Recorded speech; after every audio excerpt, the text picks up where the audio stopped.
ഈ ഓരോ നേതാവിനെയും തൊട്ട് പാർട്ടി ജനറൽ സെക്രട്ടറി ഉൾപ്പെടെ ഓരോ നേതാവിനെയും തൊട്ട് വ്യക്തിപരമായി പരിശോധിച്ചാലല്ലേ തെറ്റ് തിരുത്താൻ കഴിയൂ.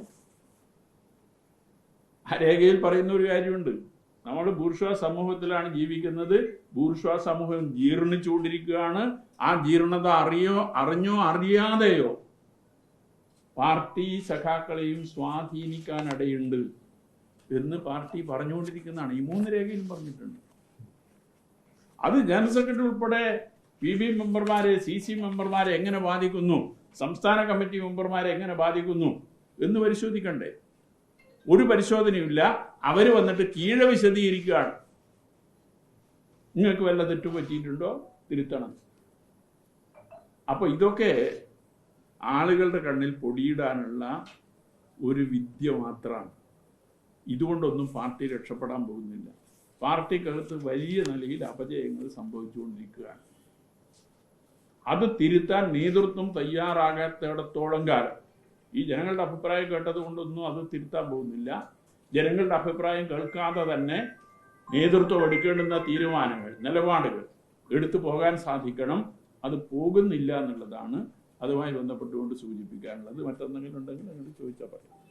ഈ പാർട്ടിക്കകത്ത് ഉൾപാർട്ടി ജനാധിപത്യം ഇല്ലാതെ നിങ്ങൾ അതിനകത്ത് കുറെ പറഞ്ഞതിന് ശേഷം ഇപ്പൊ അതിനുശേഷം പൊതുജനങ്ങളിൽ നിന്ന് അഭിപ്രായം തേടുന്നത് പരിഹാസ നടപടിയാണെന്ന് തോന്നുന്നു.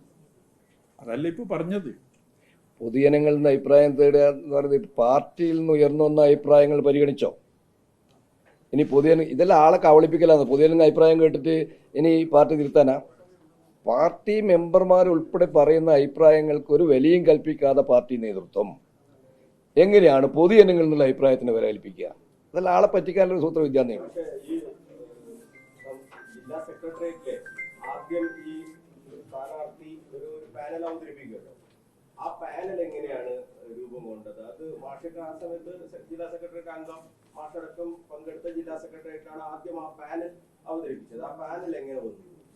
അത് സാധാരണയായി ജില്ലാ കമ്മിറ്റിയിലായാലും ഏത് കമ്മിറ്റിയിലായാലും ഒരു പ്രപ്പോസൽ വെക്കുക സെക്രട്ടറി ആണല്ലോ. അപ്പോൾ ജില്ലാ കമ്മിറ്റിയിൽ ഈ പ്രപ്പോസൽ വെച്ച സെക്രട്ടറിയാണ്. പക്ഷേ നമ്മുടെ ജില്ലാ കമ്മിറ്റി സെക്രട്ടറി പ്രപ്പോസൽ വെക്കണമെങ്കിൽ അങ്ങനെ ഒരു പ്രപ്പോസൽ അയാളുടെ സ്വന്തം അഭിപ്രായമല്ല. അയാൾക്ക് ഈ സ്ഥാനാർത്ഥികളെ കുറിച്ച് അങ്ങനെ സ്വന്തം അഭിപ്രായമുള്ള ഒരാളൊന്നുമല്ല. കാരണം അയാളെ രാഷ്ട്രീയ പാരമ്പര്യം നമുക്കറിയാവുന്നതാണ്. എന്നാൽ അദ്ദേഹം അത്തരത്തിലുള്ള ഒരു നിർദ്ദേശം വെക്കണമെങ്കിൽ അയാൾ ഗോവിന്ദൻ മാഷുമായിട്ടും പിണറായി ആയിട്ടും ആലോചിക്കാതെ അവരുടെ അഭിപ്രായം എടുക്കാതെ ഒരു പ്രപ്പോസൽ വെക്കില്ല. അപ്പോൾ അവരുടെ അഭിപ്രായം കൂടി എടുത്തിട്ടാണ് ഒരു പ്രപ്പോസൽ സെക്രട്ടേറിയറ്റിന് മുമ്പാകെ വെക്കുന്നത്. ആ പ്രപ്പോസൽ പറഞ്ഞ 2 പേരുകളെയാണ് അതിശക്തമായിട്ട് സെക്രട്ടേറിയറ്റ് എതിർത്തത്. അത് താഴെ DC ഞാൻ നേരത്തെ പറഞ്ഞു, അവരൊക്കെ എതിർത്തത്.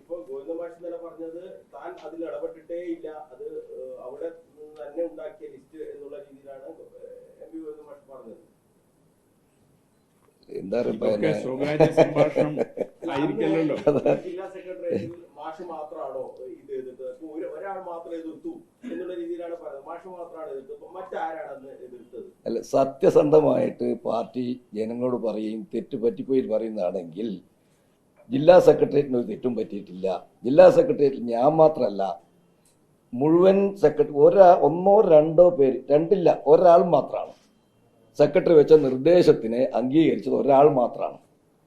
അപ്പോൾ എന്തുകൊണ്ട് ഇതൊരു ഒരു ഒരു ഡ്രാമയായിരുന്നു ഇതിനു മുമ്പ്. അതായത് ഇങ്ങനെ ഈ സ്ഥാനാർത്ഥിയെ ഇവിടെ നിശ്ചയിക്കാൻ വേണ്ടി നിർദ്ദേശിക്കാൻ ഇടയായിരുന്നതിന് മുമ്പ് തന്നെ അണിയറയിൽ ചില നീക്കങ്ങൾ നടന്നിട്ടുണ്ട്.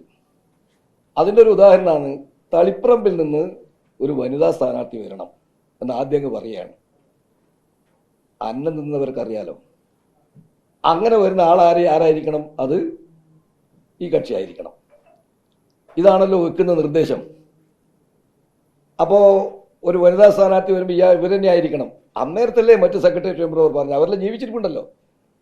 പച്ചക്കള്ളം പറയുമ്പോൾ അവരെങ്ങനെ പ്രതികരിക്കാൻ പറയാൻ കഴിയില്ല. അവരെല്ലാം ജീവിച്ചിരിപ്പുണ്ടല്ലോ. അവരന്നേരല്ലേ പറഞ്ഞ് അങ്ങനെയാണെങ്കിൽ വനിത വേണമെങ്കിൽ സുകന്യ ടീച്ചർ ആയിക്കോട്ടല്ലേ, ആവട്ടെ എന്ന അഭിപ്രായം പറഞ്ഞല്ലോ.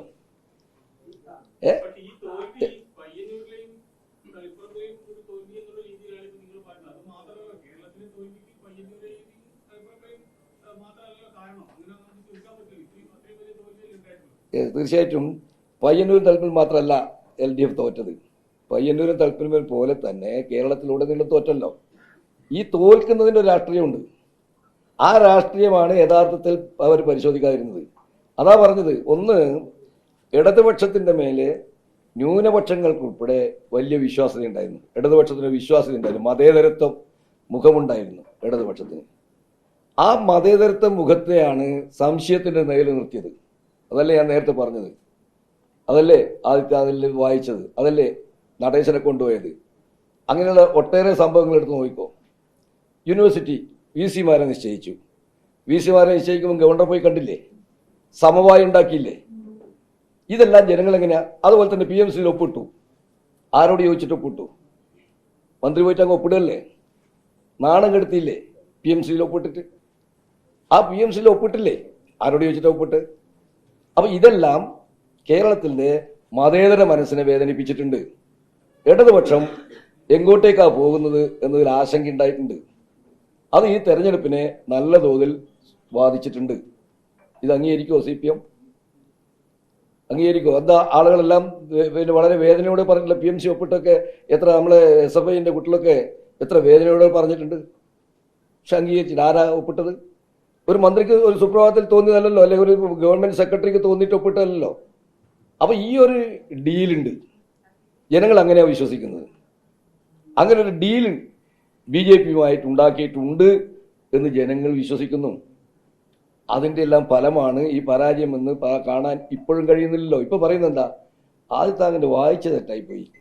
പണ്ടാരോ പറഞ്ഞിട്ടുണ്ട്, പിന്നെ കുത്തിക്കൊന്നു കഴിഞ്ഞാൽ കത്തിയെയാണ് ശിക്ഷിക്കാന്ന്. യഥാർത്ഥത്തിൽ അതേ രീതിയല്ലേ ഇത്?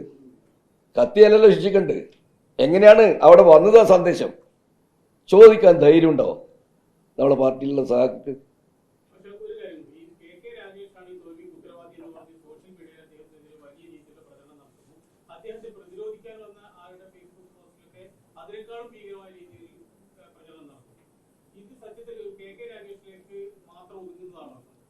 ഒരു KK രാഗേഷിൻ്റെ ആണ് ഈ തോൽവിക്ക് ആകെ ഉത്തരവാദി എന്ന് കരുതാൻ പറ്റുമോ? പാർട്ടി ആകെ എടുത്ത നിലപാടിന്റെ ഫലമാണിത്. അതല്ലേ ഞാൻ പറഞ്ഞു, 27 സീറ്റിൽ 24 തോറ്റു. എവിടെയൊക്കെയാ? പാർട്ടിയുടെ ശക്തി കേന്ദ്രങ്ങളാണ്. തൃക്കരിപ്പൂര്, ഉദുമ തുടങ്ങി കോഴിക്കോട്ടേക്ക് കടന്നാൽ പേരാമ്പ്ര, LDF-ന്റെ കൺവീനർ മത്സരിക്കുന്ന പേരാമ്പ്ര, അതുപോലെ തന്നെ മറ്റേ നമ്മളെ മന്ത്രി ശശീന്ദ്രൻ മത്സരിച്ച മണ്ഡലം തുടങ്ങി എലത്തൂര് തുടങ്ങി ഒട്ടേറെ പാർട്ടിയുടെ, പാലക്കാട്, ഒട്ടേറെ പാർട്ടിയുടെ ശക്തി കേന്ദ്രങ്ങളാണ് തോറ്റത്. അത് KK രാഗേഷ് മാത്രമല്ല, നിങ്ങൾ പാർട്ടി സ്വീകരിച്ചിട്ടുള്ള ഈ തെരഞ്ഞെടുപ്പിൽ സ്വീകരിച്ചിട്ടുള്ള നിലപാടുണ്ട്. ആ നിലപാടിൽ എന്തായിരുന്നു പ്രധാനപ്പെട്ട ജനങ്ങളുടെ ചോദ്യം? നേരത്തെ പറഞ്ഞല്ലോ, എത്ര ഹോൾഡിങ്സ് വെച്ചു? ജനങ്ങൾ ആ ഹോൾഡിങ്സ് കണ്ടപ്പോൾ എന്താ പറഞ്ഞത്? ആ രീതിയെ ജനങ്ങൾ അംഗീകരിച്ചോ? ഒരൊറ്റ മുഖല്ലേ ഹോൾഡിങ്സ്, കാസർഗോഡ് മുതൽ പാറശാല വരെ. എന്ത് രീതിയാ അത്? ഏത് പാർട്ടി രീതിയാ? അതിൽ അസംതൃപ്തി ഇല്ലേ? കമ്മ്യൂണിസ്റ്റുകാരെന്ന പാർട്ടി മെമ്പർ ആയിരിക്കണമെന്നില്ല. കേരളത്തിന്റെ ചരിത്രം പരിശോധിച്ചാൽ പാർട്ടി മെമ്പർ അല്ല, ഒട്ടേറെ കമ്മ്യൂണിസ്റ്റ് മനസ്സുള്ള ആളുകളുണ്ട്. ആ കമ്മ്യൂണിസ്റ്റ് മനസ്സുള്ള ആളുകൾ ഇതിനെ അനുകൂലിക്കുന്നില്ല. മാത്രമല്ല, ഈ പോക്ക് ശരിയായ രീതിയിലല്ല. അതുകൊണ്ടാണ് സച്ചിദാനന്ദ മാഷ് പറഞ്ഞത്, ഇനി ഈ ഗവൺമെന്റ് തുടർച്ചയുണ്ടാവാൻ പാടില്ല. അത് ജനങ്ങൾ വിശ്വസിക്കുന്നുണ്ട്. തുടർച്ചയുണ്ടായാൽ CPM ഉണ്ടാവില്ല എന്നാണ് മാഷ് പറഞ്ഞത്.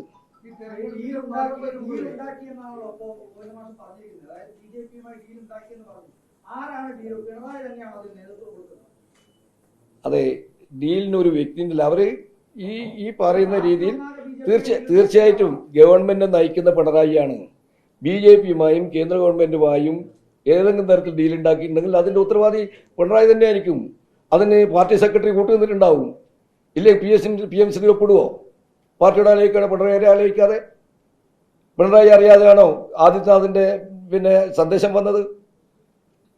പിണറായി ഇപ്പം നടന്നു പോകുമ്പം ഒരാളെ കണ്ടിട്ട് വണ്ടി കയറ്റി എന്നല്ലേ പറഞ്ഞത്? അപ്പൊ അതില് അതുപോലെ വൈസ് ചാൻസലർ അടുത്ത് നിശ്ചയിച്ചത്, ഗവർണർ അടുത്ത് പോയി കണ്ടത് പിണറായി അല്ലേ? സമവായം ഉണ്ടാക്കിയില്ലേ? 2 വൈസ് ചാൻസലർ, നിങ്ങൾ 2 ഞമ്മളത് എന്ന് പറഞ്ഞ് സമവായം ഉണ്ടാക്കിയില്ലേ? ഇതന്നെയാ ഡീല്.